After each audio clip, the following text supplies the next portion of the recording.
Vyapriteshvindriyeshvatma vyapari va vivekinam drishyate breshu dhavatsu dhavaniva yata shashi. Vyapriteshu, while functioning, indriyeshu, the sense organs, Ātma, the self, vyapari, active, iva, like, avivekinam, for non-discriminating people, drishyate, appears, abreshu, the clouds, dhavatsu, when moving, dhavan, to be running, iva, like, yata, just as, shashi, the moon. Ātman appears to be active to the non-discriminating person, when in reality only the senses are active, just as the moon appears to be moving when the clouds move in the sky. Namaste. So this verse has a wonderful metaphor. If you look at the moon on a stormy, windy night and the clouds are scudding across the sky, the moon appears to be moving. Well, of course, it's actually moving, but it moves very slowly. But when we see the clouds moving across it, it seems like it's moving fast, because the clouds give the illusion of motion. So in the same way, the mind, intelligence, ego, body, senses, and the world appear to be moving. And then we identify Ātman with those things, and we think that Ātman is moving. But it's just like the clouds and the moon. Ātman is forever still, peaceful, static, ecstatic. Then the world moves around Ātman, and we think that Ātman is moving, but it's not. We think, I am doing this. I own that. My name is such and such. I come from this family, that country. These are my politics. This is my religion. And these are my activities. But it's all illusion. It's only the modes of material nature in perpetual competition with one another, and the movements of the planets and so forth, causing various phenomena in the world. That's it. It's a big machine, and it's going on with us or without us. So this is not who we are. This is not the self. This is not me or you. This is the world, the machine, which was created in the beginning and just goes on mechanically according to astrology and karma. So we have to see or realize the self, Ātman, apart from the world. How do we do that? Well, some of the students were asking me for a guided meditation, but I've been giving a guided meditation, or rather the scripture is giving the guided meditation the whole time we've been studying it. And what is that? The Sādhana-catuṣṭaya. Catuṣṭaya means the fourfold. Sadhana means spiritual practice. So let's take another look at it and see how it could be a complete spiritual practice in itself. First of all, let's identify the 4 steps: Viveka, Vairagya, Samadhi-catuṣṭaya, and Mumukshutva. These are the 4 steps. Now, Samadhi-catuṣṭaya is 6 parts. So there's a total of 9. And they go absolutely in sequence. The first thing is that we have to have viveka, discrimination of the existent from the non-existent. the permanent from the temporary, the self from the not self, the seer from the seen. There's a whole video series on this called Drishya Vivekaha, which you should definitely review. What is the difference between the real and the unreal? The real is permanent, unchanging. The unreal is temporary and changing. That's it.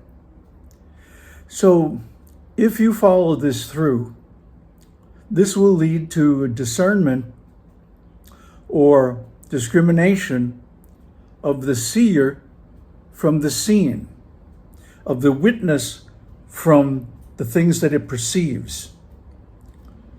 So when you realize this, then everything that's perceived is temporary and unreal.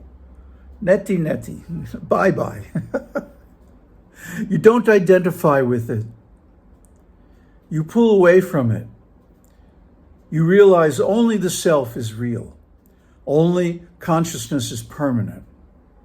Everything else is temporary, including the modes of consciousness, Jagrat, Swapna, Sushupti, and the consciousness of sight, sound, taste, smell, touch, and thoughts, the 6 sense bases of the Buddha.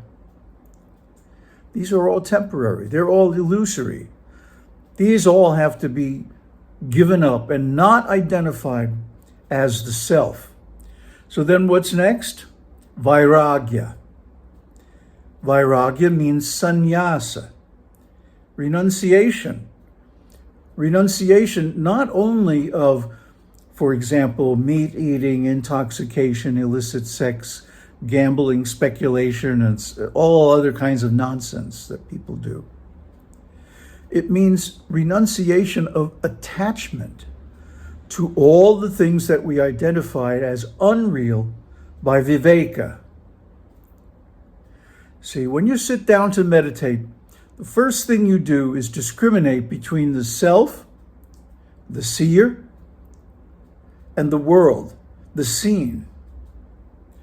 And you pull back into the self and disidentify. That's the next step, vairagya. You disidentify with the temporary things, the illusory things, the changeable things, the things that come into existence at a certain time, that are produced, fabricated, and therefore temporary. You lose all attachment to those things. And then what? Then there's the tmabodhah. Shama means withdrawing or detachment from sense pleasures. Adi means the other actions associated with that. Shama and the rest. Shatkara, 6, a group of 6. Shatka. So, tmabodhah, 6 virtues or 6 meditative principles. What are they? Shama, detachment from sense pleasures. If the whole world is simply an illusion, it doesn't mean anything, and it certainly can't give you any real pleasure. So you detach from those illusory pleasures and withdraw the desires for them into the self. What's next? Dhamma, withdrawal of the senses or introversion. This is also in the yoga system, this is known as pratyahara. Pratyahara and Dhamma mean the same thing. Withdrawal of the senses from the sense objects.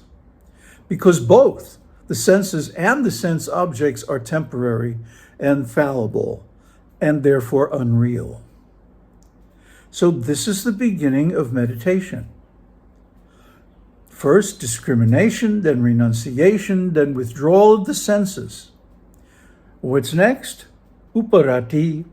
Uparati is independence of the mind from externals, but it also means the mind coming to rest. The mind coming to rest in itself, not in any of the false realities, because you can't rest in those because they're temporary. They're going to go away. So the mind can only rest in itself or in the intelligence. See, this is the beginning of deep meditation. Withdrawal of the senses, no more attachment to the world, the senses, the body, and bringing the mind to rest through concentration. Next, titiksha, endurance of all afflictions. Let's say you're sitting in meditation and you get hungry or thirsty, or you have to go to the bathroom. Do you interrupt your concentration and get up and do something? No. Tolerate it. Titiksha. Try to override these temporary afflictions of the body. Or maybe at the end of life you get some disease and the body is miserable. Does that mean you stop meditating? No, because it's more important to meditate at the end of life than any other time. You have to be able to tolerate, titiksha, any diversions or any afflictions without seeking any relief. Then shraddha. Shraddha means faith in scriptures and guru. So much so that you can persist in titiksha with the confidence that you know you're going to get the result. And you should already be experienced with this way before the end of life, when it becomes very difficult to maintain the meditative state. The mind becomes very agitated at the time of death. So one must practice throughout life to be able to maintain this shraddha, or faithfulness of the mind in meditation, confidence in its result, to reach the last one, which is samadhana, establishment of buddhi, intelligence in Brahman. The capsule statement for this is aham brahmasmi, but of course it really means the experience of the intelligence being rooted in Brahman, established in Brahman solidly, so that it doesn't waver even at the time of death. And lastly, mumukshutva, intense yearning for moksha. Actually, this should be driving us from the beginning. This should be the basis of our spiritual life, that the aim is mukti, to get out of samsara altogether and never have to take birth again. So the secret to this is by not dying. What is death? For the ordinary person, it means when the subtle body leaves the gross body and goes in search of another gross body, because the present body has become useless, non-functional. But for a realized being, he does not go through this process. He simply drops both the gross and subtle body and causal bodies right where they are. He doesn't leave, he doesn't go anywhere. Just like Ramana Maharshi toward the end of his days was asked, "Where are you going to go after this?" And he said, "Go? I'm not going anywhere. I will be here just as always." Because wherever you go, Brahman is.